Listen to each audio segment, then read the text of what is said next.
é a Bíblia? Vamos continuar nossa viagem pela Bíblia Sagrada? Neste bloco, vamos saber mais sobre o Novo Testamento, que fala sobre o que aconteceu depois da vinda de Jesus. O que são os Evangelhos? É lá que encontramos a história do Natal. A história de Jesus e de seus discípulos está contada nos Evangelhos. Temos 4 Evangelhos: Mateus, Marcos, Lucas e João. A palavra Evangelho significa boa notícia. E é exatamente isso que eles trazem: a mensagem do amor e perdão de Jesus e a promessa de que a morte não é o fim. O nascimento de Jesus, que é celebrado no Natal, é uma das histórias mais conhecidas da Bíblia, narrada nos Evangelhos.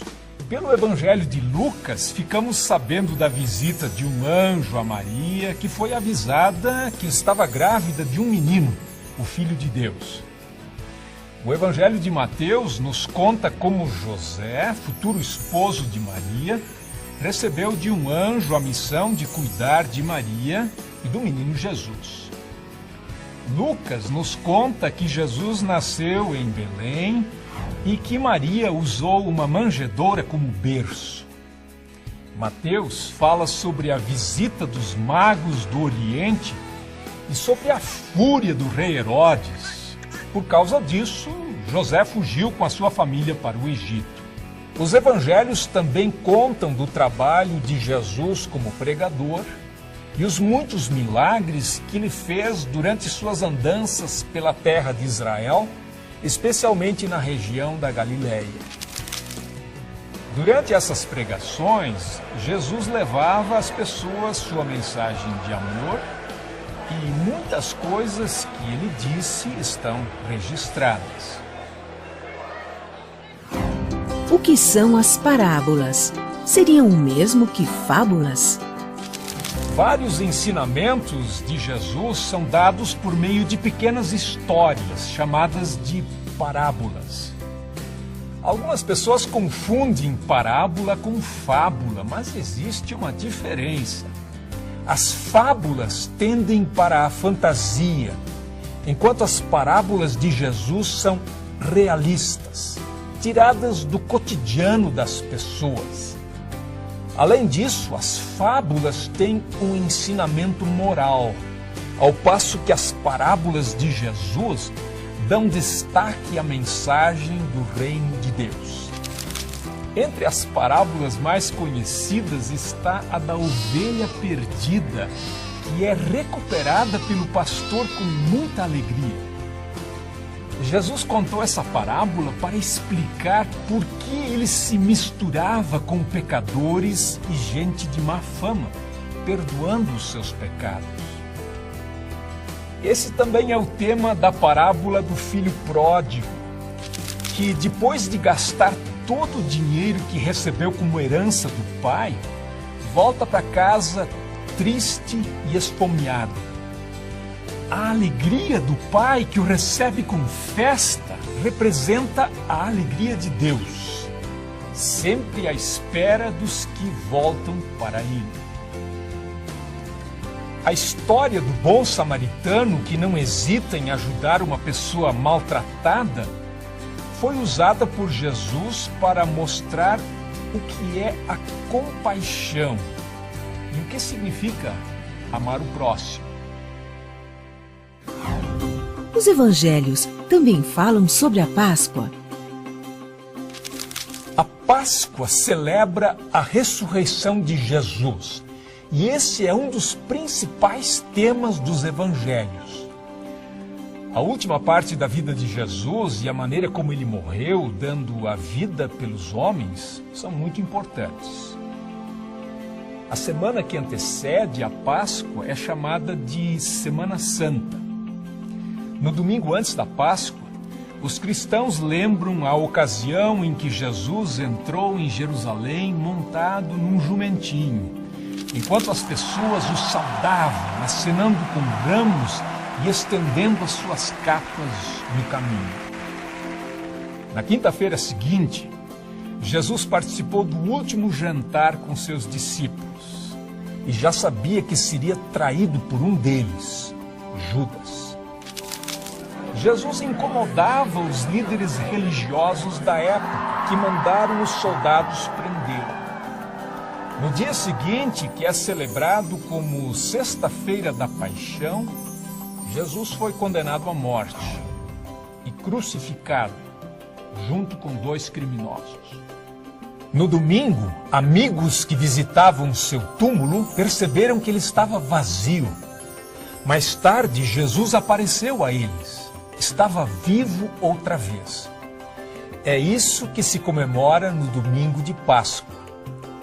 Com a sua ressurreição, Jesus acabou com o poder da morte.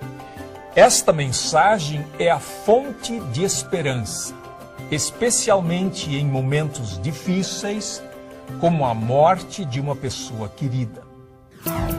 Como continua a história depois de Jesus? O 5º livro do Novo Testamento, que vem depois dos Evangelhos, é chamado de Atos dos Apóstolos.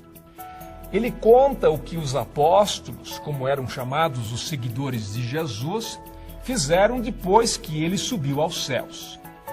A missão dos apóstolos era espalhar a mensagem de Jesus Cristo para o maior número de pessoas possível.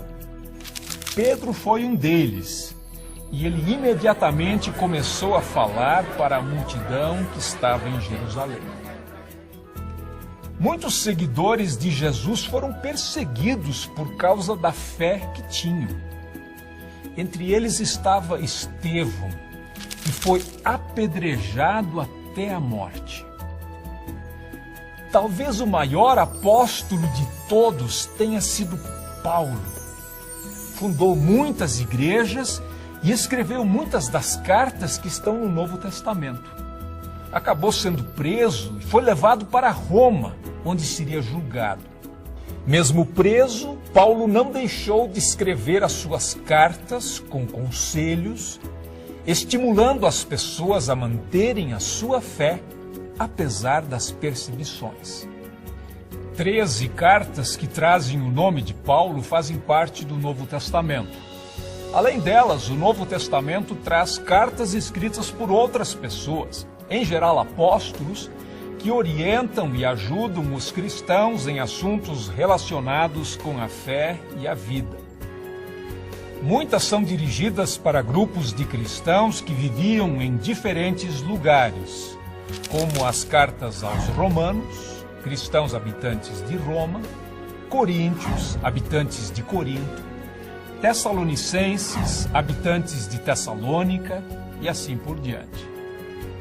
O último livro do Novo Testamento, chamado Apocalipse, foi escrito por um homem chamado João, que foi mandado como prisioneiro para a ilha de Patmos, porque anunciava a mensagem de Jesus. Ele descreve sua visão do céu e da grande batalha entre o bem e o mal, com a vitória final de Deus. Muitas ideias que as pessoas têm do céu, como uma cidade de ouro, com portões de pérolas e pessoas vestidas de branco, vêm deste livro. É difícil a gente se achar dentro da Bíblia. Com tantas histórias, tantos contadores e tantas informações diferentes, pode parecer difícil se orientar na Bíblia. Mas a maioria das Bíblias modernas é organizada de uma maneira que vai ajudar você. Nas primeiras páginas, você encontrará uma lista dos livros, indicando a página em que eles começam. Lá você encontrará números maiores para indicar os capítulos. E entre as palavras dos capítulos, você encontrará números menores, que indicam os versículos. A história do Natal, por exemplo, está em Lucas capítulo 2, versículos 1 a 20. E a do bom samaritano em Lucas capítulo 10, versículos 25 a 37. Qual é a grande mensagem da Bíblia? É difícil resumir em poucas palavras a grande mensagem da Bíblia. Ela é uma fonte de sabedoria onde podemos aprender coisas novas o tempo todo. Mas algumas mensagens se destacam. Deus é um Deus de amor. Os escritores do Novo Testamento mostram que a vinda de Jesus ao mundo foi o sinal mais claro do amor de Deus. Outra mensagem importante é que Deus quer que as pessoas vivam em paz, se respeitando e tratando umas às outras de maneira justa. A Bíblia destaca também a importância de cuidar bem do mundo em que vivemos e preservar toda a beleza da maravilhosa criação de Deus. Cabe a você, leitor curioso, encontrar suas próprias mensagens entre as histórias da Bíblia Sagrada. Boa leitura! Qual a mensagem que a Bíblia deixa para nós? Eu acho que principalmente a questão do amor e do respeito uns com os outros. Que existe alguém acima de nós. Para mim é uma revelação divina. As orientações que a Bíblia traz são para a humanidade desenvolver as suas virtudes. Uma mensagem de amor, paz e cidadania. Isso é fundamental nos dias de hoje. A tua palavra é lâmpada para guiar os meus passos, é luz que ilumina o meu caminho.